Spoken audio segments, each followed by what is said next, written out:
Welcome everyone to the Women Who Code podcast.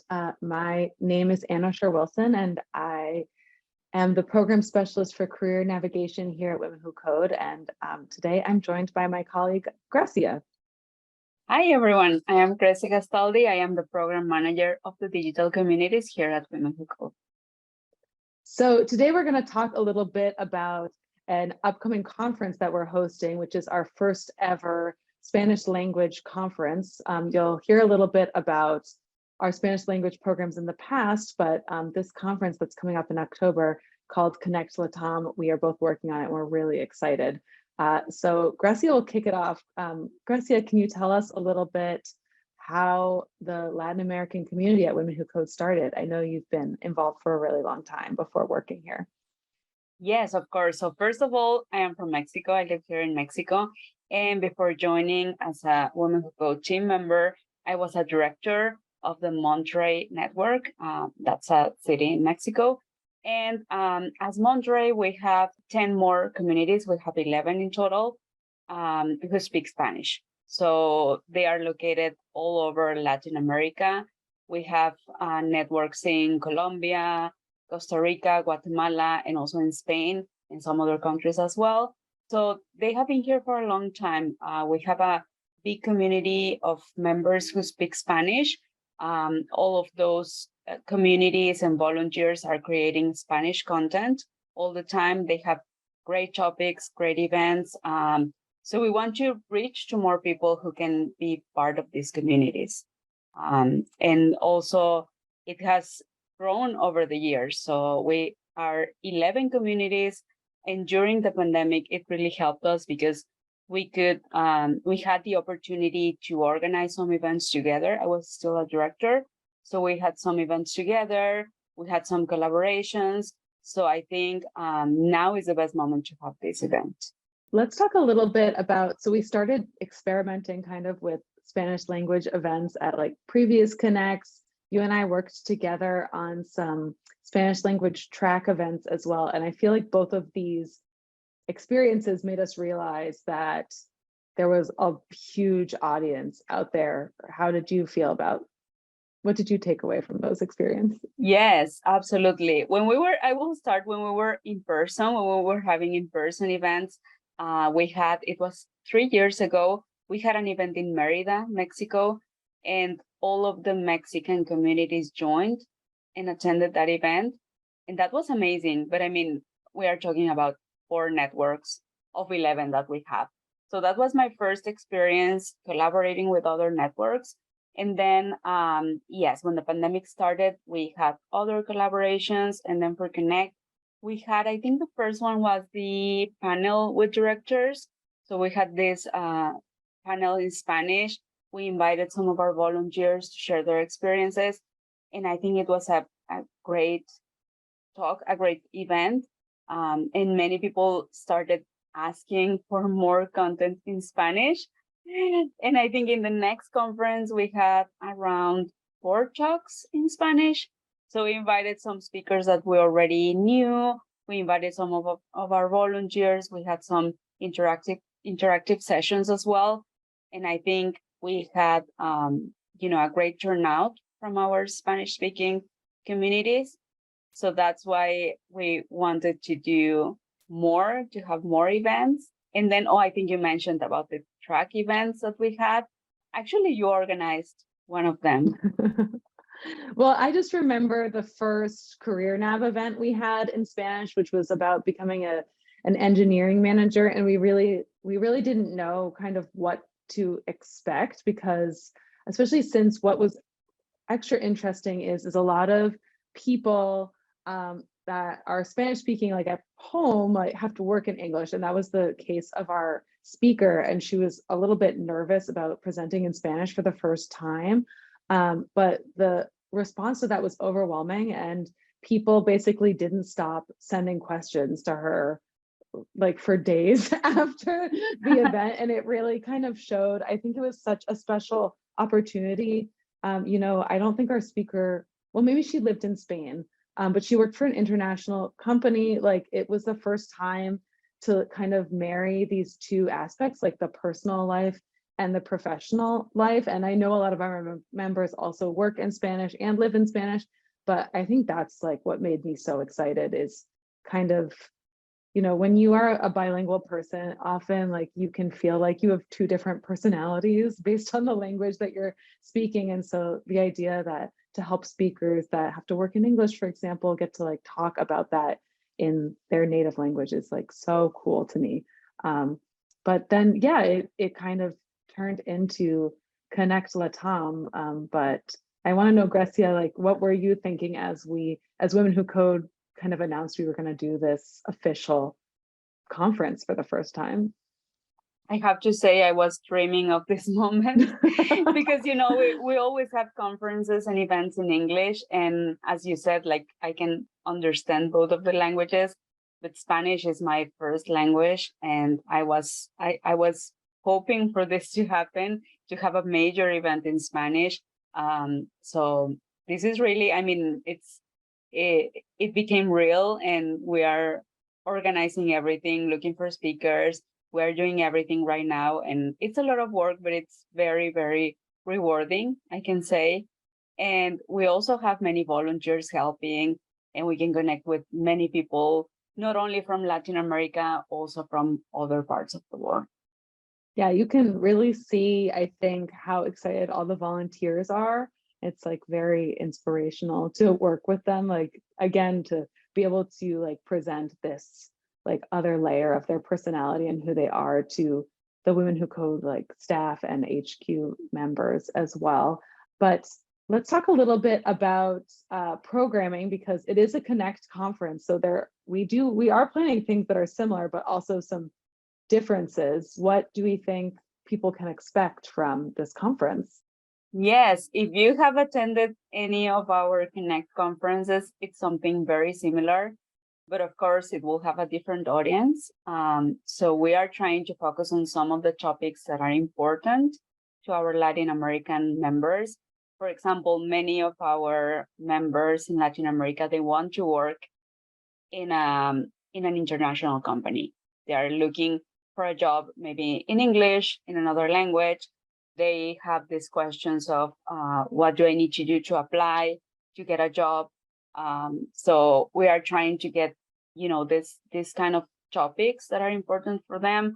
Also, English is important, is an important topic because we all speak Spanish. The event is going to be in Spanish, but we are in Latin American countries, we learn English to be able to get better opportunities. So we are also trying to, you know, do something about the English in the technology industry. And also there are some technical topics that are very popular in some of the Latin American regions. For example, user experience, front end, QA and testing, and some others.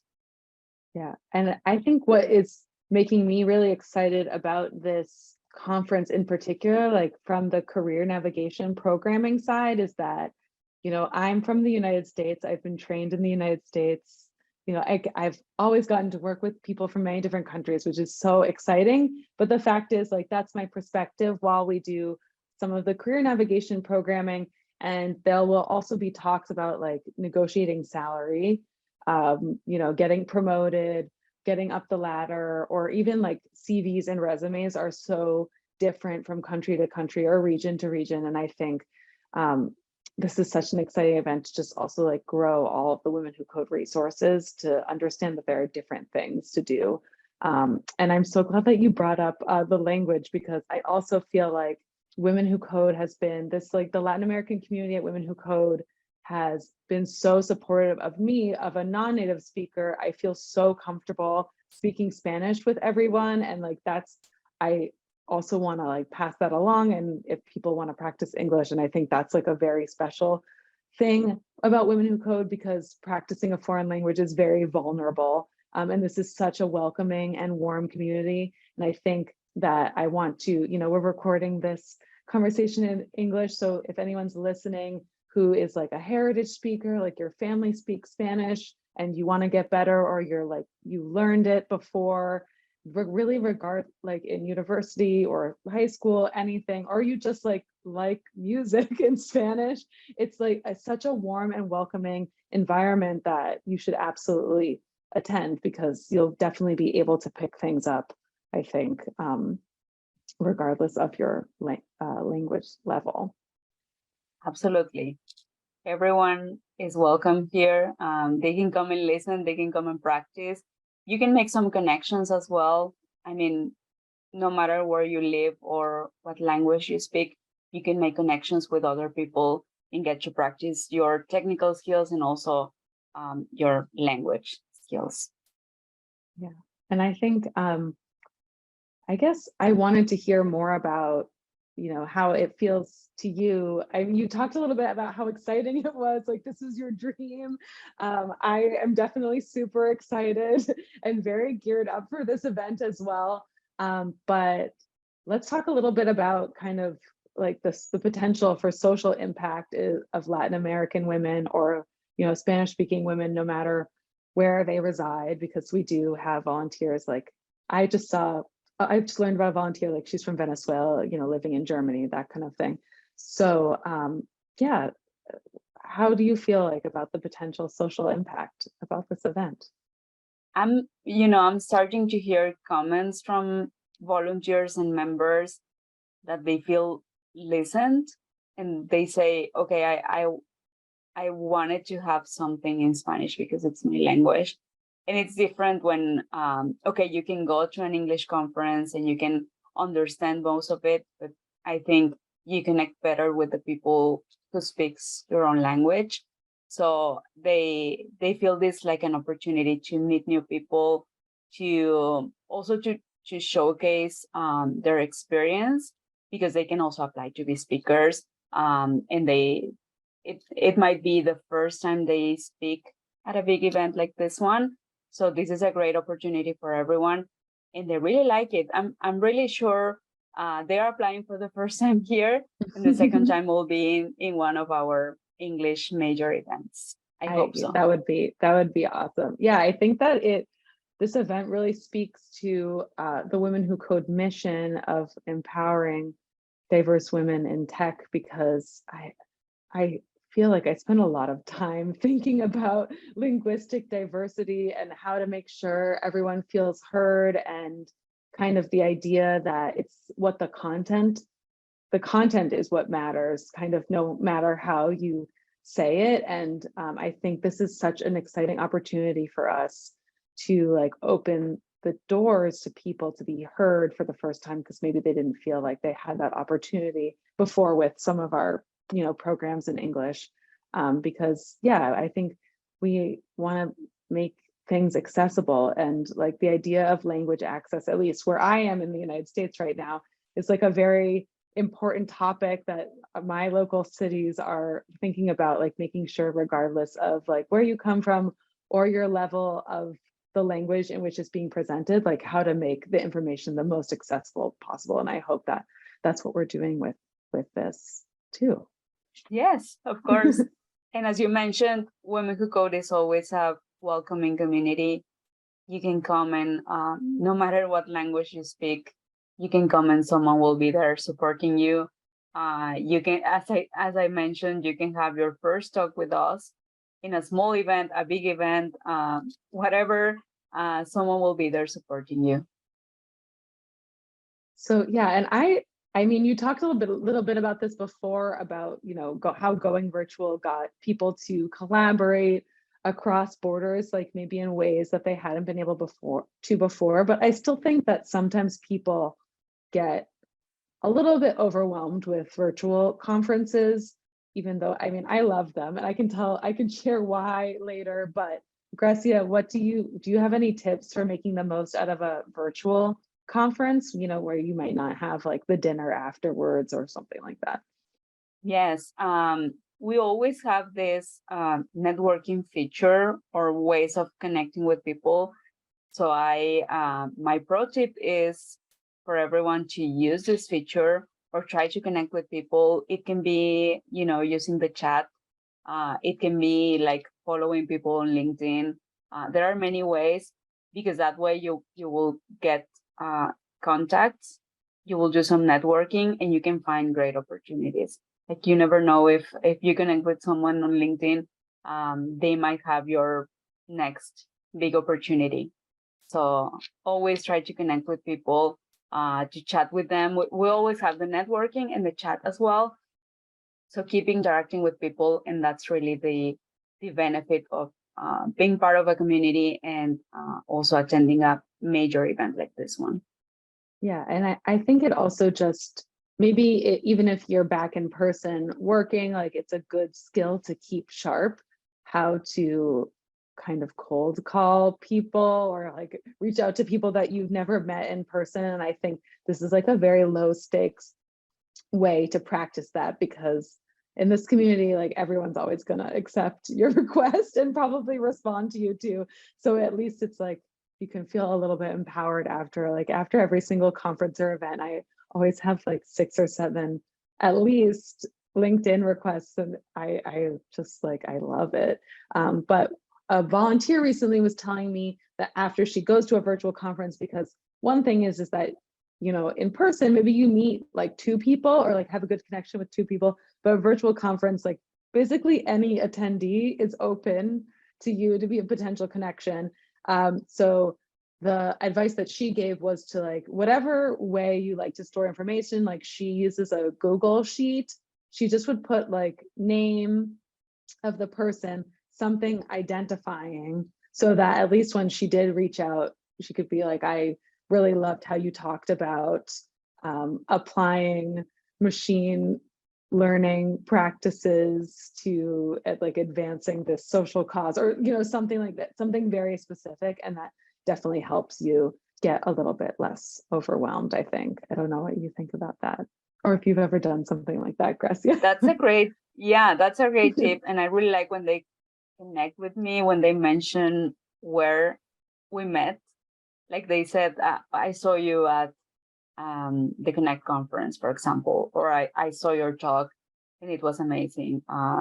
So I know they were there and I know where they came from. So I think that's a great tip. Saying the talk is amazing is always a good way to start the conversation. Yes. So I think you talked about this a little bit earlier, but I would love to hear, you know, you started off as a volunteer and now I'm so lucky to be your coworker. But through that transition, I guess, what does Women Who Code, what has it meant to you? I think you can talk about volunteer, but also then we can both talk about what it's like, you know, as people that work here and getting to work on this project. Yeah. Yes, I joined Women Who Code for the first time because I wanted to be part of a community of women who were working on things like I was doing. You know, we could talk about tech, but also about situations in the workplace being a woman. So I made really good friends while I was a volunteer. And then the mission was so important to me that I looked to work as a full-time member. And now I have been a year here, working here with you, Anna. So I'm really happy that I am making, I can say, more impact to more women around the world. And now with events like this, with opportunities like this, that I can really connect with the people from Latin America in this case, I really feel it is very important to me because that's where I live and that's the language that I speak. So I feel like I'm making an impact and I'm helping more women feel comfortable as I feel right now. Yeah, we are both celebrating our 1-year anniversaries around the same time.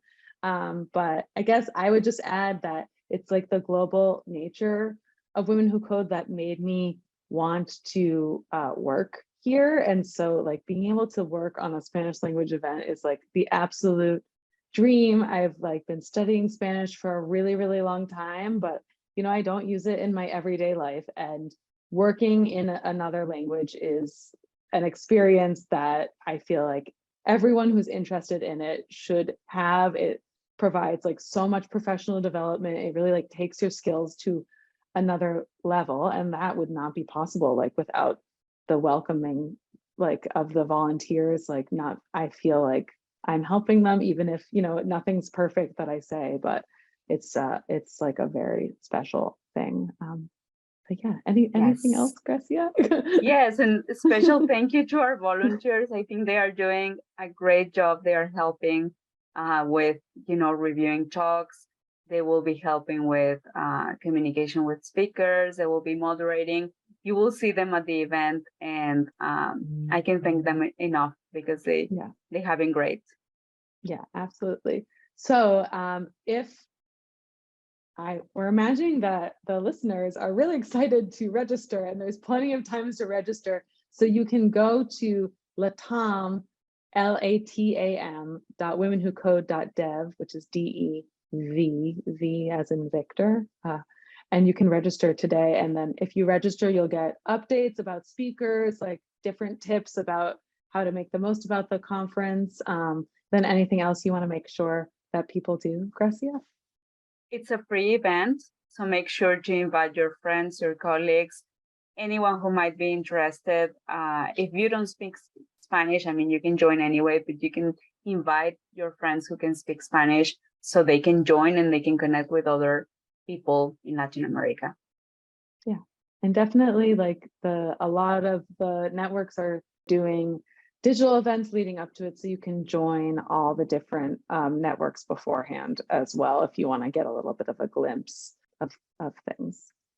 Yes, make sure to check our 11 networks in Spanish, and we have, I think, one in Portuguese as well. So make sure to join their events. They are having events every week of all different topics, tech related, career nav related. So make sure to join those as well.